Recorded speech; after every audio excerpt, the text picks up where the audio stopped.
안녕하세요. 이어서 봉투형 모의고사 이외에 의사소통 능력 부분 문제풀이를 이어서 하도록 하겠습니다. 자, 그러면 1번 문제를 풀어보도록 하겠습니다. 1번 문제는 이후에 전개될 내용으로 적절한 것을 골라보는 문제인데요. 단순하게 언급된 내용이 아니라 이후에 전개될 내용이기 때문에 이 글에 나타난 내용을 바탕으로 하되 특히 마지막 부분과 자연스럽게 연결되는 내용을 고르시면 되겠습니다. 먼저 선택지를 통해서 한번 미리 확인을 해볼 텐데요. 선택지에서는 파놉티콘이라고 하는 것의 개념이 제시되고 있음을 알 수 있습니다. 1번부터 5번까지의 선택지에 전부 파놉티콘이 언급되어 있기 때문에 이 글의 중심 화제라는 것을 알 수 있는데요. 먼저 1번 선택지, 파놉티콘의 일방향적 소통 방식은 큰 동조를 얻었다. 2번, 파놉티콘은 오늘날의 감시 사회로 확장되고 해석된다. 오늘날의 사회에 적용했다는 뜻이 될 것 같고요. 3번, 개혁 세력이 추진하던 공공과목은 파놉티콘의 결점을 보완했다. 그러면 파놉티콘과 더불어 공공과목의 기본 특성이 아마도 제시가 되어야 할 것 같습니다. 4번, 파놉티콘 운영자들이 벌어들인 재화에 관한 논의가 이루어졌다. 파놉티콘을 운영하며 돈을 벌었다는 언급이 나와야 되겠고요. 5번에 파놉티콘 감시자들을 향한 견제의 필요성이 제기되었다. 뭔지 모르겠지만 감시자라고 하는 말이 나왔고 공공과목이라고 하는 말이 나왔기 때문에 뭔가 견제의 필요성이 과연 있었는지 이 부분들을 판단해 주시면 되겠습니다. 그러면 지문을 한번 읽어볼까요? 자, 파놉티콘은 영국의 공리주의 철학자 제러미 벤담이 제안한 역시 원형 감옥이라는 점을 확인할 수 있습니다. 파놉티콘은 망원경과 비슷한 광학기구를 지칭하는 용어로 사용되었는데 벤담에 의해서 원형 감옥을 지칭하는 용어로 번역이 되었다는 점입니다. 이어서 파놉티콘의 특성에 대한 설명이 나오고 있는데요. 죄수의 방과 간수의 방이 시선의 비대칭성을 갖는다는 점, 이 점 자체가 첫 번째 특성으로 제시가 됩니다. 비대칭성이라는 것은 간수는 죄수의 일거수일투족을 감시할 수 있다는 점, 하지만 죄수는 간수가 자신을 감시하고 있다는 사실을 알 수 없다는 점, 이것이 바로 파놉티콘의 첫 번째 특성이라고 할 수 있습니다. 이어지는 두 번째 특성은 파놉티콘은 국가나 지방자치단체가 운영하는 것이 아니라는 점인데요. 뭔가 사설 과목이자 계약 과목이다 라고 하는 점입니다. 따라서 뭔가 정부의 보조금을 지원하는 대신에 죄수가 평균 사망률보다 높은 비율로 사망하면 파놉티콘의 관리자는 벌금도 물어야 된다는 점, 이런 것들이 특성으로 역시 제시가 되겠고, 마지막 세 번째 파놉티콘의 특성, 건달을 정직하게 만들고 게으름뱅이를 근면하게 만드는 공장이라는 표현이 있을 정도인데요. 죄수의 노동으로 유지되는 공장형 감옥이라는 점입니다. 그래서 이런 공장형 감옥에서 죄수들의 노동은 재화를 불러들인다는 점, 선택지에 언급이 되어 있었죠. 파놉티콘의 운영자는 그 재화를 자신들의 소유로 취할 수 있다는 내용이 있습니다. 그래서 파놉티콘 운영자는 더 많은 재화를 생산하기 위해서라도 죄수들의 건강과 환경을 우선적으로 관리해야 한다. 하지만 더 중요한 것은 역접에 뭔가 접속사가 제시가 되어 있는데요. 이 같은 좋은 목적에도 불구하고 파놉티콘은 큰 성과를 이루지 못했다. 한계로 볼 수 있는 부분입니다. 이유는 당시 영국의 개혁 세력이 추진하던 공공과목, 격리식 과목과 대치가 된다는 이유 때문이었습니다. 그래서 영국 정부가 파놉티콘의 건립을 포기한 것이다. 결국은 그러면 파놉티콘은 그 당시에는 인기도 없었고 뭔가 실질적으로 사용되지 못했다. 이런 내용들을 추론할 수 있습니다. 자, 중요한 점은 이후에 전개될 내용으로 가장 자연스러운 것인데요. 1번, 일방향적 소통 방식은 큰 동조를 얻었다. 아마도 우리가 영국 정부가 포기했다는 내용이 나왔기 때문에 1번은 추론할 수가 없는 내용이 되겠고요. 2번을 보겠습니다. 파놉티콘은 오늘날의 감시사회로 확장되고 해석된다. 그 당시에 호응도 얻지 못했고 공공과목을 대신할 수 없었던 파놉티콘을 설명해 준 이유가 뭘까요? 아마도 다음 내용에서 이러한 감시의 개념을 적용하기 위해서라고 하는 점을 추론할 수 있을 것입니다. 따라서 답은 2번이 되겠고요. 물론 여러분들이 2번을 보는 순간 답이라는 것을 확신하기는 힘들 것 같고요. 5개의 선택지를 좀 상대적으로 판단하시는 것이 중요합니다. 3번을 한번 확인해 볼까요? 개혁 세력이 추진하던 공공과목은 파놉티콘의 결점을 보완했다. 중요한 점은 제시된 지문에서 파놉티콘의 결점이 나타나 있지 않다는 점입니다. 기본적인 특성이 3가지는 나와 있었지만 첫 번째 우리는 결점이 무엇인지 확인할 수 없고, 따라서 공공과목이라고 하는 것이 이런 점을 보완했는지 어땠는지는 확인할 수가 없는 내용입니다. 4번으로 가볼까요? 파놉티콘 운영자들이 벌어들인 재화에 관한 논의가 이루어졌다.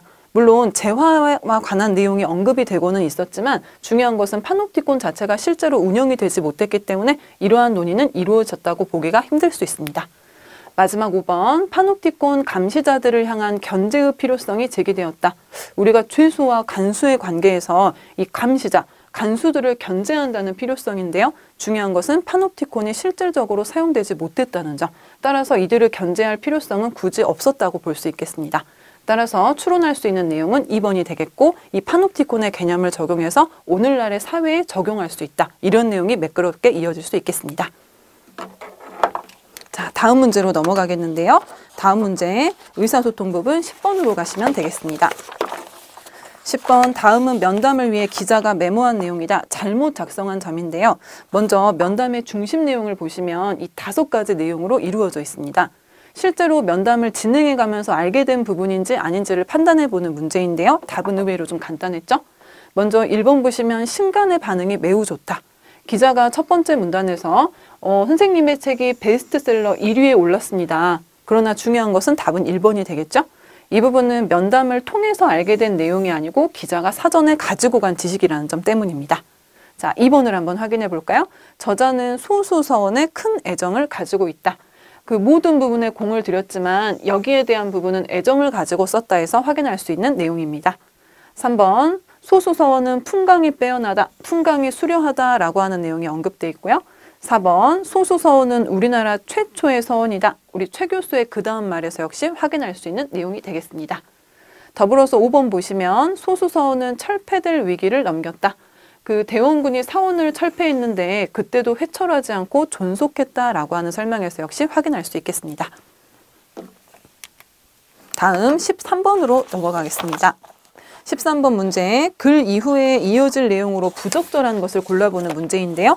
좀 전에 문제는 이후에 이어질 내용으로 적절한 것이었고요. 여기에서는 특이하게 이후에 이어질 내용으로 부적절한 것을 한번 유추해보라는 내용입니다. 역시 마찬가지로 1번부터 5번까지의 선택지는 지문에 근거해서 판단을 하시면 되겠는데요. 첫 번째는 지문에서 언급하지 않았거나 뭔가 지문 자체에서 도저히 추론할 수 없는 내용. 이 자체를 부적절한 것으로 찾으시면 되겠고, 두 번째는 지문에서 언급한 것과 혹시 정반대의 관점이 제시가 되어 있지는 않은지, 그러면 따라서 당연히 이후에 이어질 내용으로 부적절한 것이다. 그렇게 판단할 수 있겠습니다.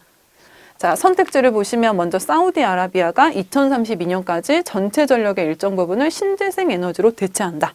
마찬가지 주어 부분이 사우디아라비아를 기억해 주시고 신재생 에너지 정도를 기억해 주시면 되겠습니다.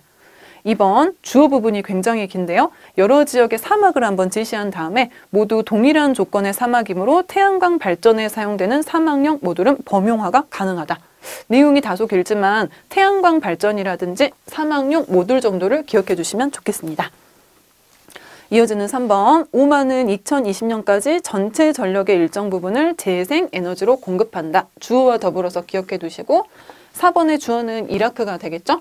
2016년까지 전체 전력의 일정 부분을 신재생 에너지로 대체할 계획이다. 대체로 비슷한 내용들이 좀 언급이 되고 있죠? 마지막 5번, 두바이 정부 바로 주어가 될 것 같고요. 지난해 10월 22일 두바이 시내에서 남동쪽으로 계속해서 언급이 되면서 태양광 플랜트 가동을 시작했다. 핵심은 태양광, 그리고 신재생 에너지, 그리고 여러 가지의 국가명, 이 정도로 정리해 볼 수 있겠습니다.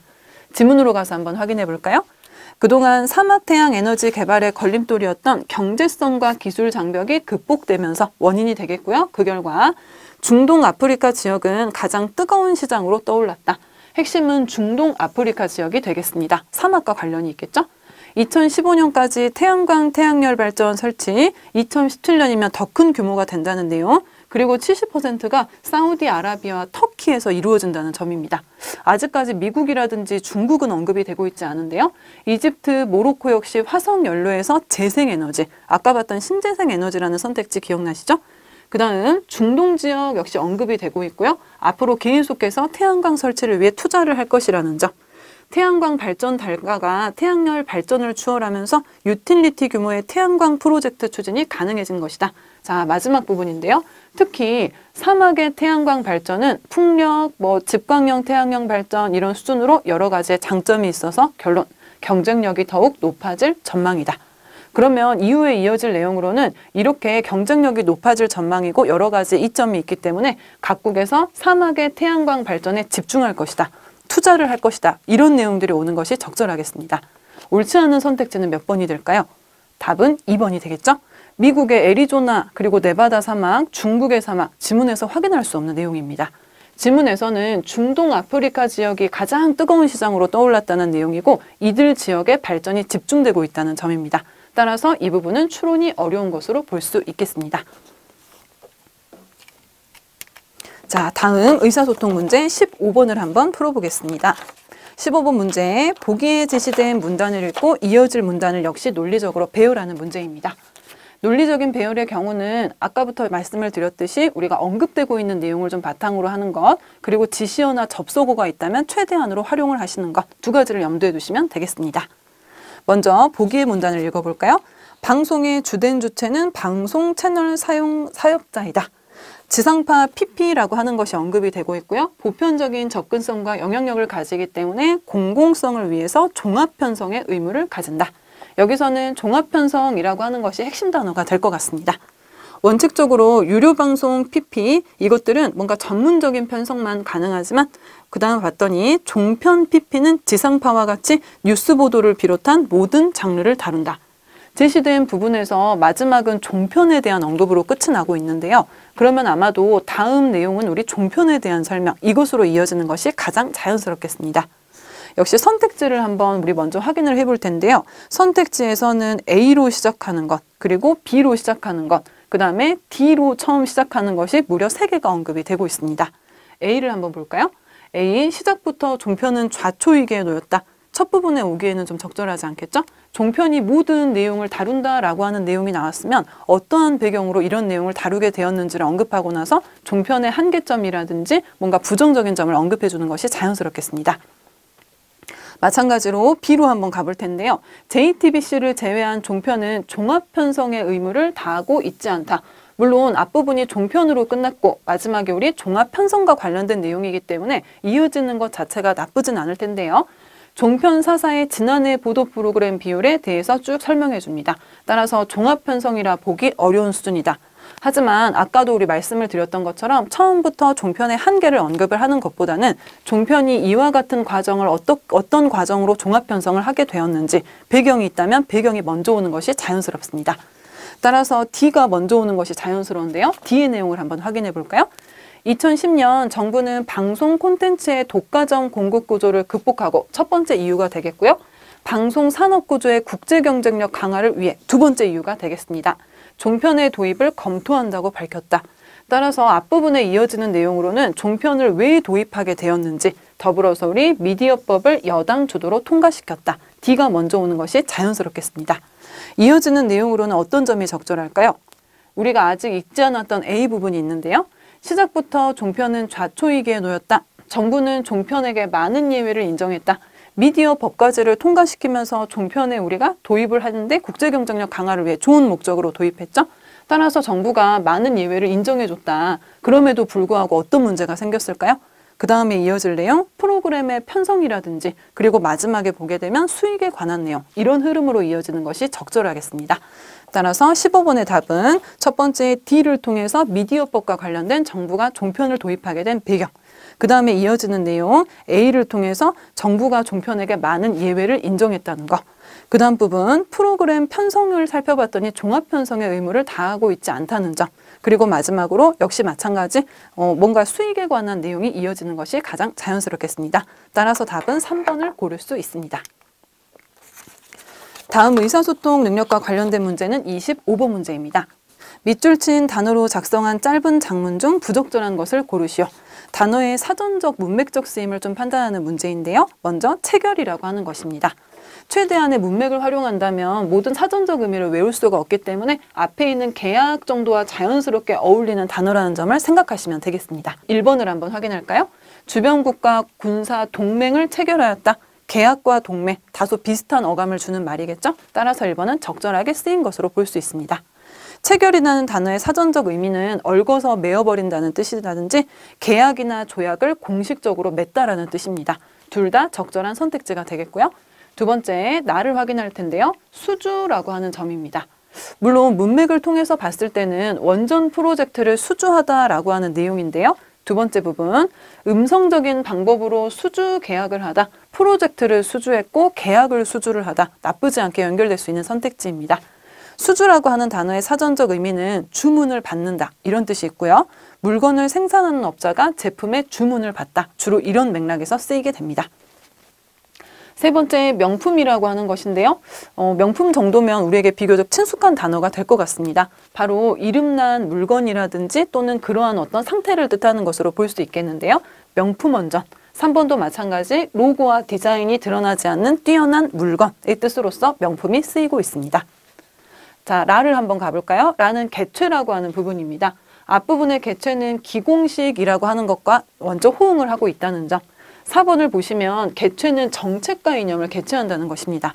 먼저 첫 번째로는 일상적인 문맥에서 정책을 개최하다, 이념을 개최하다. 다소 어색한 부분으로 판단이 되죠. 따라서 답은 4번을 고르시면 되겠습니다. 개최는 회의나 모임을 주최한다는 뜻이기 때문에 정책과 이념과는 더불어서 쓰이기가 다소 어색합니다. 마지막 미음은 타설이라고 하는 것인데요. 앞에 있는 콘크리트가 힌트가 될 것 같습니다. 타설의 사전적 의미, 건물 같은 것을 지을 때 겉붙집이라든지 빈 공간에 콘크리트를 붓다 이런 뜻을 갖는 단어입니다. 그래서 마지막 역시 이 타설이라고 하는 것도 콘크리트와 어울려 쓰이기 때문에 정확한 의미를 모른다 하더라도 문맥상 적절한 것으로 판단하시면 되겠습니다. 자, 다음 문제 27번으로 한번 가보겠습니다. 다음은 동료들이 아래의 정보를 접한 후에 나눈 대화이다. 대화의 결론으로 가장 적절한 것인데요. 사실상 결론을 묻고 있긴 하지만 이 문제에서는 대화의 내용과 일치하는 것 또는 대화의 이런 김영란법과 관련된 사항을 적용하는 것, 적용할 수 없는 것 이 정도 수준으로 생각하시면 되겠습니다. 내용이 다소 많기 때문에 우리 먼저 뒷부분의 내용을 좀 확인을 할 텐데요. 3명이 대화를 하고 있습니다. 이게 김영란법이라고 예외사항이 너무 많다라고 하니까 다른 사람이 그렇지도 않아. 사실 법 적용이 널리되다 보니까 예외사항을 많이 두는 것처럼 보이지 않을까? 따라서 예외사항은 실제로 많이 없다는 것을 확인할 수 있겠고요. 우리도 공직자니까 8조에 따른 사항들을 조심해야겠다. 8조에 따른 사항들을 찾는 것이 중요할 것 같습니다. 먼저 1번, 그들은 해당 법에 저촉이 안 된다. 위로 잠깐 가서 먼저 확인을 해보시면 첫 번째 출발은 공직자로 출발을 하고 있습니다. 따라서 법에 저촉이 안 된다고 보기가 힘들겠고요. 뒷부분에 보시면 우리가 공직자의 배우자에까지 적용을 하고 있는 것을 확인할 수 있겠습니다. 이어지는 2번 선택지인데요. 그들은 직무 관련이 없을 시 100만 원 이하의 금품 등을 수수해도 된다. 뭔가 단위와 관련된 내용이기 때문에 100만 원 이하인지 이상인지 이 정도를 한번 확인해 볼 필요가 있을 텐데요. 먼저 1번 보겠습니다. 공직자 등은 직무 관련 여부 및 기부, 후원, 증여 등 그 명목에 관계없이 동일인으로부터 1회에 100만 원 또는 회계연도 300만 원을 초과하는 금품을 받으면 안 된다는 내용입니다. 중요한 것은 1회에 100만 원을 초과하면 안 된다는 점이겠죠. 따라서 100만 원 이하는 가능하다는 것을 확인할 수 있습니다. 그래서 2번 선택지 다시 한번 확인해 보시면 직무와 관련이 없다는 점, 그리고 1회에 100만 원을 초과하지 않는다는 점, 따라서 답은 2번이 되겠습니다. 3번을 한번 확인해 볼까요? 선의의 배우자는 공직자가 아니기 때문에 100만 원이 넘는 금품 등을 수수해도 된다. 우리 남편이 공직자가 아니라 하더라도 공직자 등의 배우자는 공직자 등의 직무와 관련하여 1항이나 2항에 따라 공직자가 받는 것이 금지되는 것 역시 마찬가지로 금지가 된다는 점을 확인할 수 있겠습니다. 4번을 한번 볼까요? 병재에게 사고가 나서 병원비가 부족하더라도 친구들은 도와줄 수 없다. 앞부분으로 다시 가서 우리 확인을 할 수 있겠는데요. 먼저 보시면 우리 5번의 항목입니다. 공직자 등과 관련한 직원 상죄 여러 가지의 내용이 나와 있죠. 질병, 재난 등으로 어려운 처지에 있는 경우, 이런 경우에는 별도로 처리할 수 있다는 점입니다. 따라서 4번도 틀린 선택지가 되겠고요. 마지막 5번은 찬수의 선배도 공직자 등이기 때문에 찬수에게 밥을 사주면 안 된다는 점입니다. 이 부분 역시 앞부분에 가서 확인할 수 있겠는데요. 우리 6번 같은 경우를 보시면 공식적인 행사에서 통상적인 범위에서 일률적으로 제공하는 교통이나 숙박, 음식물 등의 금품은 가능하다는 점을 알 수 있고요. 따라서 밥을 사는 것 자체가 무조건 금지가 되어 있는 것은 아니라고 할 수 있겠습니다.